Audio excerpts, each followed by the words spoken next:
Good morning friends, welcome to medical knowledge. तो आज हम लोग पढ़ने वाले हैं एपीजी एनालिसिस, जिसमें हम लोग देखेंगे कि डेफिनेशन, पर्पस एंड इसके इंडिकेशंस क्या क्या है, नॉर्मल वैल्यूज़ क्या है वो देखेंगे। देन देखेंगे types of acid base imbalance, then Allen test देखेंगे क्या होता है ये, एंड प्रोसीजर देखेंगे। तो एपीजी एनालिसिस जो होता है, मतलब APG stand for arterial blood gas, जो कि तो एपीजी एनालिसिस जो होता है वो एक प्रकार का लेबोरेटरी टेस्ट होता है जो कि यूज़ किया जाता है पेशेंट के एसिड बेस बैलेंस को चेक करने के लिए।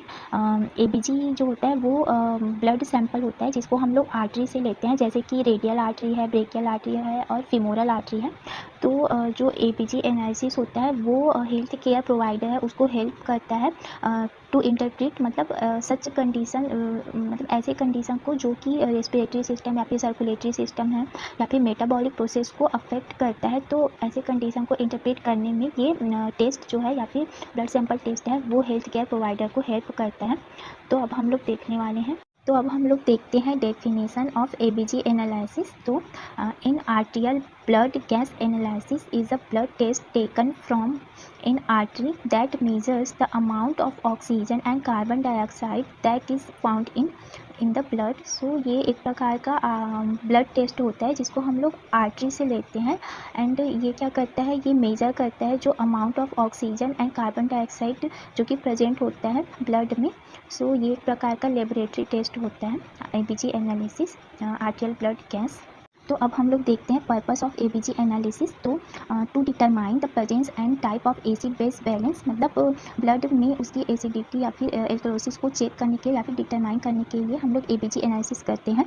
Then to check for severe breathing problem and lung disease, अगर कोई ब्रीथिंग प्रॉब्लम है या फिर लंग डिसीज़ है जैसे कि सीओपीडी है, तब हम इस कंडीशन में तब हम लोग एबीजी सैंपल लेते हैं। Assessment of the response to the therapeutic intervention such as mechanical ventilation, तो थेरेप्यूटिक इंटरवेंशन के लिए भी हम लोग एबीजी सैंपल लेते हैं।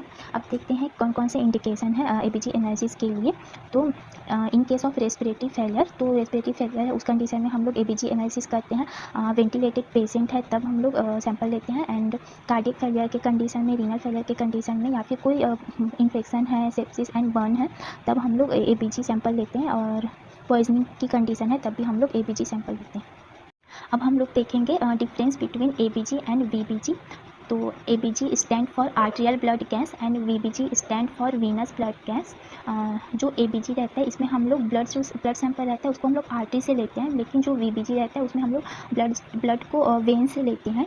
एंड जो एबीजी एनालिसिस रहता है उसमें जो ब्लड रहता है वो ब्राइट रेड कलर रहता है, लेकिन वीबीजी में ये डार्क रेड कलर रहता है। तो हम लोग इससे डिफ्रेंशिएट कर सकते हैं कि ये आर्टेरियल ब्लड से लिया गया है कि वीनस ब्लड से लिया गया है।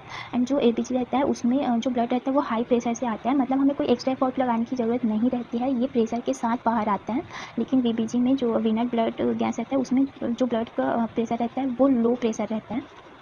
अब देखेंगे कि कौन कौन से आर्टिकल्स की ज़रूरत रहती है एबीजी सैम्पलिंग के लिए।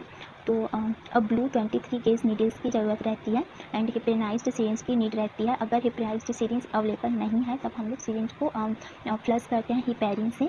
देन ग्लव्स की ज़रूरत पड़ती है, गॉज की ज़रूरत पड़ती है। एंड अगर लोकल एनेस्थीसिया नीडेड है तब इसकी भी रिक्वायरमेंट रहती है, मतलब इसकी भी ज़रूरत पड़ती है। एंड जो हमें मतलब कितना सैंपल लेना चाहिए, तो 2 ml जो रहता है वो आइडियल रहता है, तो हमें 2 ml लेना है, मिनिमम 1 ml ले सकते हैं। देन हम लोग देखेंगे साइट सिलेक्शन, मतलब कौन से साइट से हम लोग सैंपल ले सकते हैं। तो रेडियल आर्टरी से ले सकते हैं जिसमें हम लोग 45 डिग्री पे नीडल इंसर्ट करते हैं। जो रेडियल आर्टरी रहता है वो मोस्ट कॉमन साइट होता है। देन ब्रेकियल आर्टरी से ले सकते हैं जिसमें हम लोग 60 to 90 डिग्री पे नीडल इंसर्ट करते हैं। एंड फीमोरल आर्टरी से ले सकते हैं जिसमें 90 डिग्री पे हम लोग इंसर्ट करेंगे needle. Then dorsal pedis artery and posterior tibial artery से भी हम लोग सैंपल ले सकते हैं। तो हम लोग एबीजी एनालिसिस करने से पहले मॉडिफाइड एलन टेस्ट परफॉर्म करते हैं अल्नार जो आर्टरी है उसकी पेटेंसी को चेक करने के लिए कि वो प्रॉपर पंप को ब्लड सप्लाई कर रहा है कि नहीं। तो इसके लिए हम लोग पेशेंट को बोलेंगे कि वो अपने हैंड से फिस्ट बनाए। तो फिर पूरे प्रेशर के साथ, मतलब अच्छी तरह से फिस्ट बनाने बोलेंगे। देन जो थंब के साइड रहता है वो रेडियल आर्टरी सप्लाई करता है एंड इसके अपोजिट साइड में अल्नार आर्टरी सप्लाई करता है। तो हम लोग दोनों आर्टरीज को प्रेशर के साथ प्रेशराइज्ड करते हैं।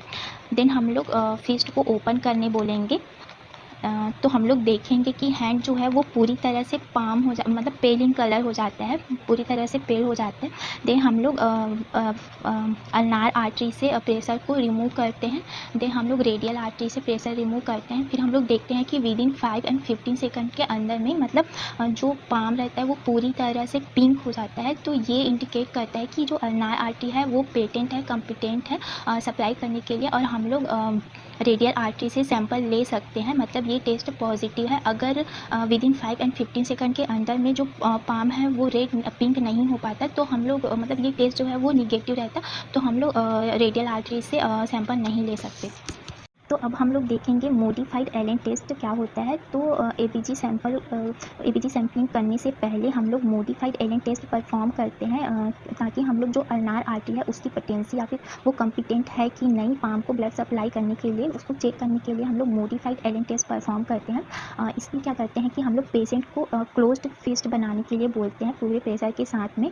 देन हम लोग दोनों आर्टरीज़ को जो थंब के साइड में रेडियल आर्टरी रहता है और उसके अपोजिट साइड में रहता है अल्नार आर्टरी, तो उसको हम लोग प्रेशराइज करते हैं। देन हम लोग फिस्ट को ओपन करने बोलेंगे। तो हम लोग देखेंगे कि जो पेशेंट का हैंड है वो पेल कलर में टर्न हो जाएगा, मतलब पेल कलर में चेंज हो जाएगा। देन हम लोग इसके बाद एक एक करके सबसे पहले हम लोग अल्नार आर्टरी को डीकम्प्रेस करते हैं। देन हम लोग रेडियल आर्टरी को डीकम्प्रेस करते हैं, रिलीज़ करते हैं। इसकी जैसे ही हम लोग दोनों आर्टरीज़ को डीकम्प्रेस करेंगे जो पाम है वो पिंक कलर में चेंज हो जाएगा विद इन 7 सेकंड, या फिर मतलब 5 to 15 सेकंड के अंदर में जो पाम है वो पिंक कलर में चेंज हो जाएगा। मतलब ये अल्नार आर्टरी की पेटेंसी को बताता है, वो कॉम्पिटेंट है पाम को ब्लड सप्लाई करने के लिए, और ये टेस्ट जो है वो पॉजिटिव है। मतलब हम लोग एपीजी सैंपल ले सकते हैं।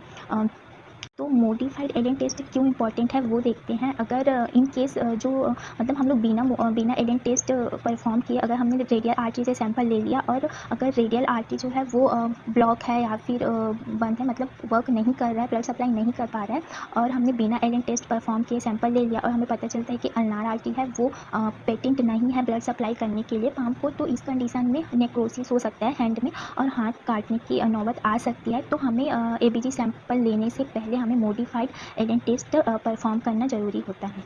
अब हम लोग देखेंगे प्रोसीजर फॉर एबीजी सैम्पलिंग। तो पेशेंट को हम लोग रिस्ट एक्सटेंड करने बोलेंगे, उसके बाद हम लोग रेडियल आर्टरी लोकेट करेंगे। देन हम लोग मॉडिफाइड एलेन टेस्ट परफॉर्म करते हैं। उसके बाद हम लोग सैंपल लेंगे। सैंपल लेने के बाद जो पंक्चर साइड रहता है उसको हम लोग 5 मिनट तक प्रेशर अप्लाई करके रखते हैं, क्योंकि जब हम लोग आर्टरी से सैंपल लेते हैं तो वो प्रेशर के साथ में बाहर आता है, तो हमें मतलब 5 मिनट तक प्रेशर अप्लाई करके रखना है। उसके बाद हम लोग नीडल को डिस्कार्ड करेंगे एंड सैंपल को हम लोग सेंड करेंगे immediately with packed in ice. Then अब हम लोग देखेंगे नॉर्मल वैल्यूज़। तो पहला है पीएच मतलब पावर ऑफ हाइड्रोजन आयन, जो किसी भी सॉल्यूशन में हाइड्रोजन आयन की प्रेजेंस को बताता है कि कितना मतलब ये कम है कि ज़्यादा। तो इसकी जो नॉर्मल वैल्यू होती है, मतलब ब्लड की जो पीएच होती है, नॉर्मल वैल्यू जो होती है वो 7.35 to 7.45 होता है। तो अगर जो ब्लड पीएच है वो 7.35 से अगर लेस है तो वो एसिडिक होगा, मतलब एसिडोसिस को डिनोट करेगा, और अगर ये जो है 7.45 से ज़्यादा है तब ये एल्कोलोसिस मतलब बेस कंडीशन को डिनोट करता है। अब देखते हैं PaCO2 जिसको हम लोग बोलते हैं partial pressure of carbon dioxide, जिसकी नॉर्मल जो रेंज होती है वो 35 to 45 mmHg रहता है एंड ये रेस्पिरेशन को डिनोट करता है। ये जो होता है जस्ट अपोजिट रहता है पीएच के। इसमें कार्बन डाइऑक्साइड जो रहता है वो एसिडोसिस को मतलब डिटरमाइन करता है, मतलब कार्बन डाइऑक्साइड जितना ज़्यादा रहेगा ब्लड जो रहता है वो उतना ज़्यादा ही एसिडिक रहता है। तो अगर PaCO2 जो है 35 से लेस है देन ये एल्कोलोसिस को डिनोट करेगा, और अगर PaCO2 जो है 45 से ज़्यादा है तो ये एसिडोसिस को डिनोट करता है। देन देखते हैं जो PaCO2 होता है वो रेस्पिरेशन से रिलेटेड रहता है। देन अब देखते हैं HCO3 माइनस आयन, जिसकी जो नॉर्मल रेंज रहती है वो 20 to 26 milliequivalent per litre रहता है एंड ये किडनी को डिनोट करती है। And partial pressure of oxygen जिसकी नॉर्मल रेंज रहती है 80 to 100 mmHg। तो हम लोग एपीजी एनालिसिस में हम लोग एपीजी को कैसे एनालाइज करेंगे, तो उसके लिए कुछ रूल्स देखते हैं कि हम लोग कैसे रूल आउट करेंगे इसको। तो अगर पीएच एंड PaCO2 जो है वो सेम डायरेक्शन में मूव कर रहे हैं तो जो डिसऑर्डर रहता है वो मेटाबॉलिक रहेगा। जैसे कि अगर वो दोनों साथ में, अगर पीएच और PaCO2 जो है वो दोनों साथ में राइज हो रहे हैं या फिर दोनों साथ में कम हो रहे हैं, मतलब सेम डायरेक्शन में कम या ज़्यादा हो रहा है, तो ये मेटाबॉलिक होगा। देन हम लोग देखेंगे सेकंड रूल।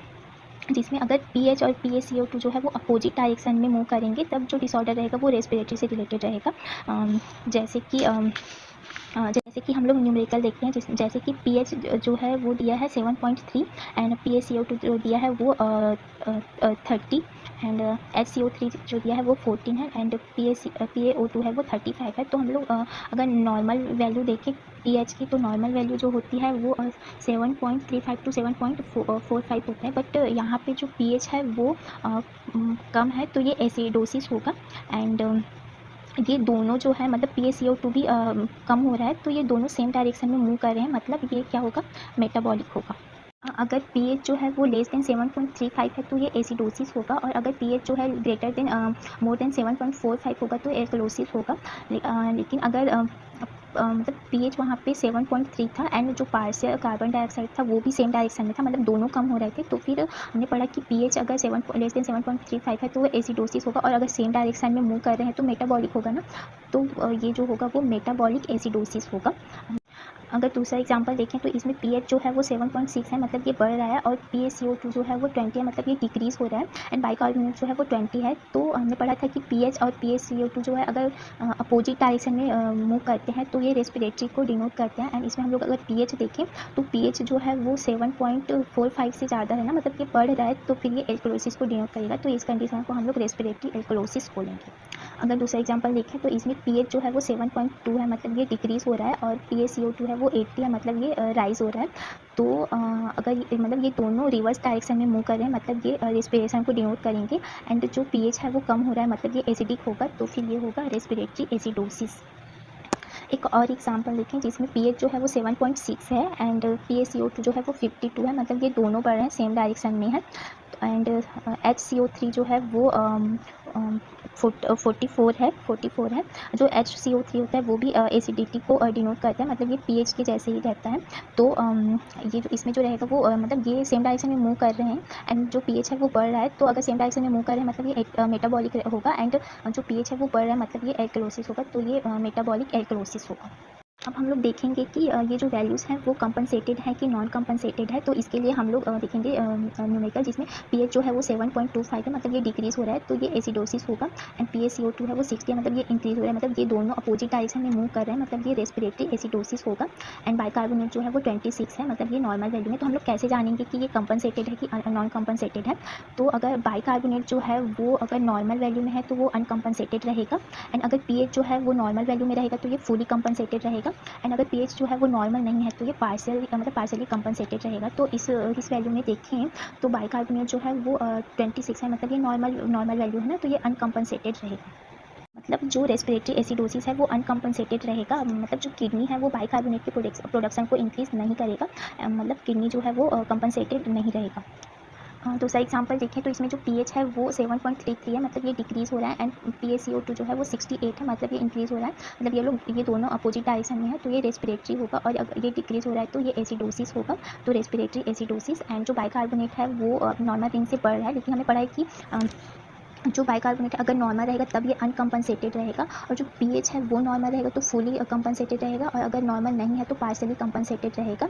तो इसमें जो है पीएच जो है वो नॉर्मल नहीं है तो रेस्पिरेटरी एसिडोसिस होगा, जो कि पार्शियली कंपनसेटेड रहेगा, मतलब जो किडनी है वो बाइकार्बोनेट प्रोड्यूस करेगा, लेकिन